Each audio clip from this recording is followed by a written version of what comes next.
আসসালামু আলাইকুম। আজকে আমি আপনাদেরকে তৈরি করে দেখাবো আমের মোরব্বা আচার। আমের এই মোরব্বা আচারটি খেতে এত সুস্বাদু যে বানালে সাথে সাথে এটা শেষ হয়ে যায়। তো আজকে আমি দেখাবো কিভাবে খুব সহজে আমের মোরব্বা আচার তৈরি করা যায়। আমের এই আচারটি বানানোর জন্য আমি আমগুলোকে প্রথমে ছিলে ধুয়ে রেখেছি, পানি ঝরিয়ে নিয়েছি। আর আমটাকে আমি এভাবে করে কেটে নিয়েছি, দেখুন। এখন আমি এর মধ্যে দিয়ে দেব চিনি, হাফ কাপ পরিমাণ ভিনেগার। চিনি এবং ভিনেগার মিক্সড করার পরে আমি এটাকে এখন রেস্টে রেখে দেব 1 ঘন্টার জন্য। আমগুলো প্রায় 1.5 ঘন্টার মতো চিনি এবং ভিনেগার দিয়ে ভিজিয়ে রেখেছিলাম। তো এখন আমি এগুলো একটি পাত্রে ঢেলে দিচ্ছি।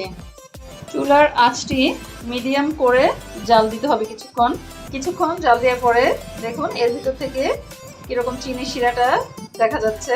আসলে মোরব্বাটা মূলত শিরার ভিতরে হয়, এটাও খুব আস্তে আস্তে জাল দিয়ে আমরা শিরার ভিতরে করব। তো কিছুক্ষণ জাল হয়েছে, এখন আমি এর ভিতরে হালকা একটু লবণ দিয়ে দেব, আর দিব হালকা একটু পরিমাণ মরিচের গুঁড়া। এটা জাস্ট একটু কালারের জন্য দেয়া হবে। এখন আমি এটাকে আবার কিছুক্ষণ জাল করব।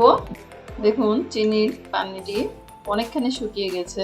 এখন আমি এর মধ্যে দিয়ে দেবো হালকা একটু জিরার গুঁড়া দেওয়ার পরে আমি এটাকে আরেকটু নেড়ে চেড়ে আর 1 মিনিটের মতো রান্না করব। তারপর এটাকে চুলা থেকে নামিয়ে নেব। আমের মোরব্বাটি প্রায় হয়ে এসেছে। এখন আমি এটা চুলা থেকে নামিয়ে নেব। হালকা একটু ঠান্ডা করে আমি একটি বাটিতে এটা ঢেলে নিয়েছি। দেখুন এটা কত সুন্দর হয়েছে। যে আমি যে কেটে নিয়েছিলাম প্রতিটা ভাজে ভাজে রস ঢুকে গিয়েছে। এই আমের মোরব্বাটি খেতে খুবই মজা।